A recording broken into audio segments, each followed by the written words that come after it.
about their nuclear program. That is what they were trying to do, is put themselves in a place of immunity where the damage they can inflict on the region would be so high that no one can do anything about their nuclear program or their nuclear ambitions. They are producing, by some estimates, over 100 of these missiles a month. Compare that to the 6 or 7 interceptors that can be built a month. They can build 100 of these a month, not to mention the thousands of one-way attack drones that they also have. They've been doing this for a very long time, and by the way, they've been doing it under sanction. You see the attacks they're conducting right now? They're attacking airports, they're attacking hotels, they're hitting not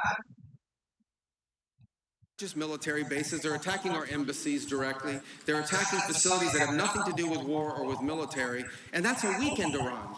That's in Iran despite years of sanctions. Imagine a year from now, or a year and a half from now, the capabilities they would have to inflict damage on us. It's an unacceptable risk, especially in the hands of a regime that's run by radical clerics. The Ayatollah was a radical cleric. That entire regime is led by radical clerics who don't make geopolitical decisions. They make decisions on the basis of theology, their view of theology, which is an apocalyptic one. That has to be taken very seriously as well. So that was the purpose for what this operation is all about. That's what it's focused on. As the President said earlier today, it is on or ahead of schedule. I will defer to the Department of War to discuss the progress being made at a tactical level, but it was the right decision and an important decision for the safety and security of the world.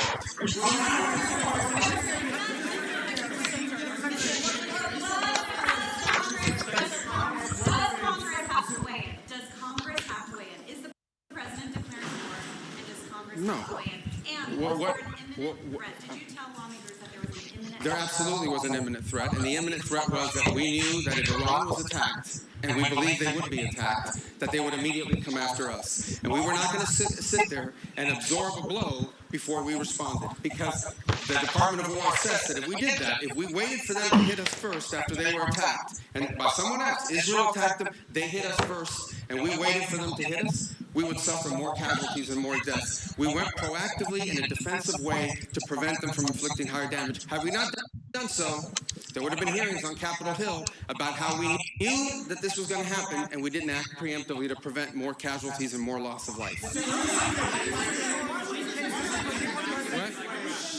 Was forced to strike because of an impending Israeli action? No, first of all, the two things I would say. Number one is, no matter what, ultimately this operation needed to happen. That's the question of why now. But this operation needed to happen because Iran, in about a year or a year and a half, would cross the line of immunity. Meaning they would have so many short-range missiles, so many drones, that no one could do anything about it because they could hold the whole world hostage. Look at the damage they're doing now. And this is a weakened Iran. Imagine a year from now. So that had to happen. Obviously, we were aware of Israeli intentions and understood what that would mean for us, and we had to be prepared to act as a result of it. But this had to happen no matter what.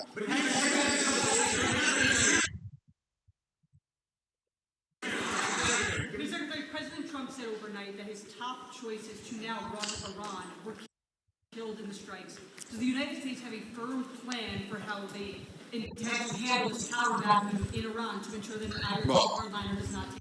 So two things, and two things can be true. Number one is our mission and our focus is the destruction of their ballistic missile capabilities and their ability to manufacture them, as well as the threat posed by their Navy to global shipping. That's the objective.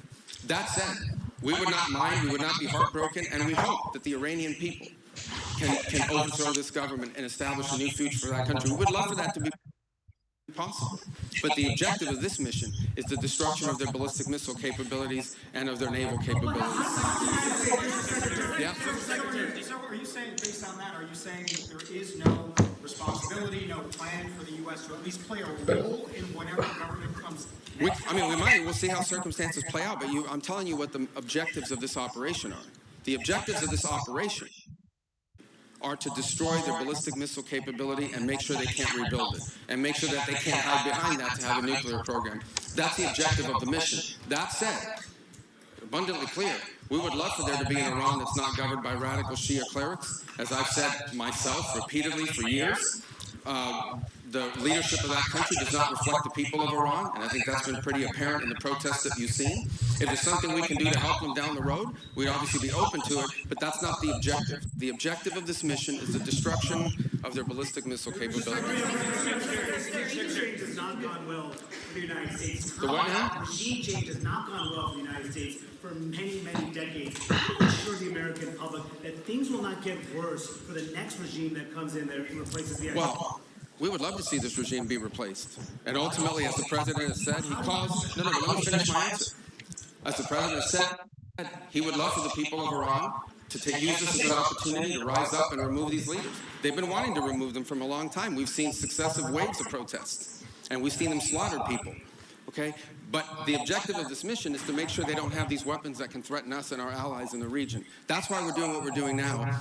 And while we would love to see a new regime, the bottom line is no matter who governs that country a year from now, they're not going to have these ballistic missiles and they're not going to have these drones to threaten us. That's the objective of this mission, is to deny them the ability to use ballistic missiles to threaten their neighbors, to threaten our bases, to threaten our presence in the region, and ultimately as a shield behind which they can do whatever they want with their nuclear weapons ambition. We were not going to let them hide behind that, and that's why this was such a critical mission to undertake now while they were at their weakest point, and not a year from now where they could inflict even more damage and perhaps already be behind that point of immunity. Go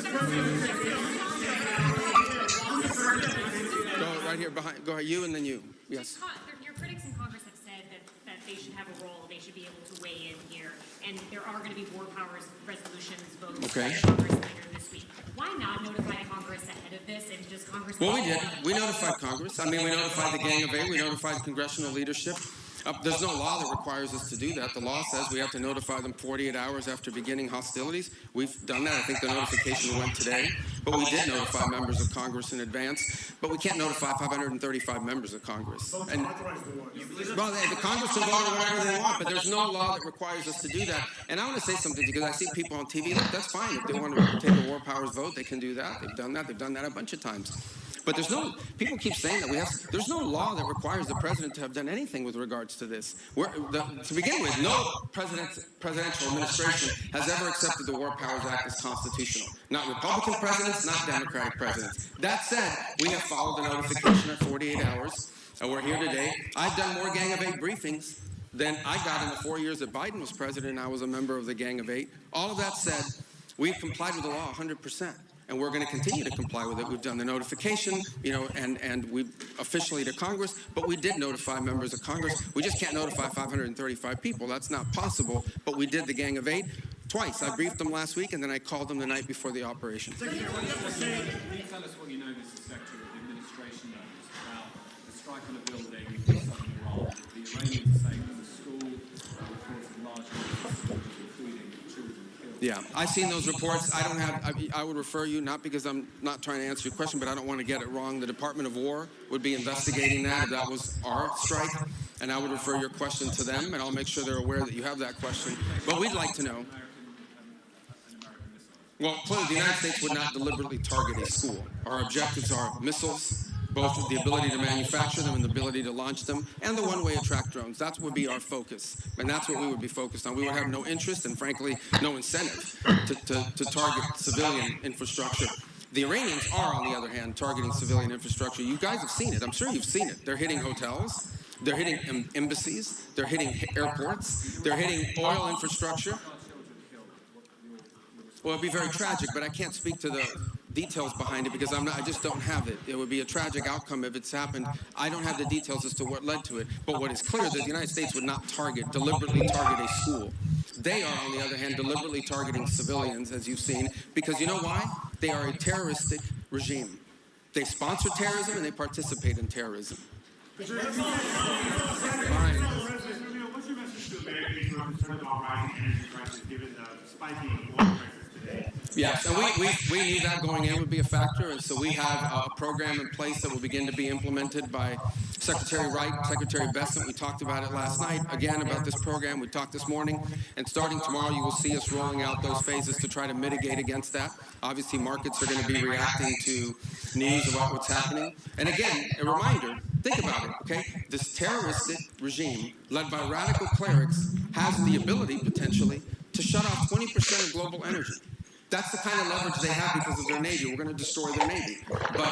But there is a plan in place. We anticipated this could be an issue, and Secretary Wright and Besson will begin to roll out those steps starting tomorrow to mitigate against the impact that could have. I got to do this briefing, so I got a couple more. Yeah. Do you anticipate putting boots on the ground, and how long do you anticipate the conflict to last? Well, we don't. Let me say two things about it. Number one, the president always has the options to undertake whatever operations he decides to do as the commander-in-chief. That said, we believe the objective that we have set for this mission, which is the destruction of their ballistic missile capabilities, both launch capability and manufacturing, can be achieved without ground forces. Right now, we're not postured for ground forces, but obviously the president has those options. He's never going to rule out anything. But right now, our focus is on the destruction of their ballistic missile launchers, their ballistic missile stockpiles, and their ballistic missile manufacturing capability, as well as their one-way attract drones and their Navy, because of the threat it poses to global shipping. How long does this I can only do one more, right there in the middle. Yes, sir. Is there a diplomatic exchange going on right now between U.S. and Iran? Any exchanges whatsoever outside of No, not at this time. I mean, look, we always have people that reach out from inside of governments. You don't know if they're authorized to reach out or not. They're suffering a tremendous amount of damage. Honestly, again, I'm not going to give away the details of our tactical efforts, but the hardest hits are yet to come from the U.S. military.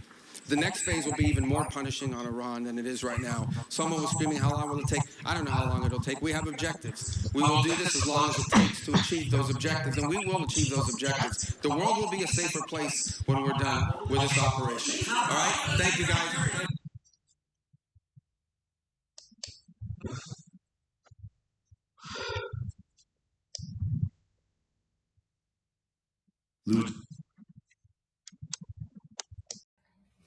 Mến chào tất cả quý vị.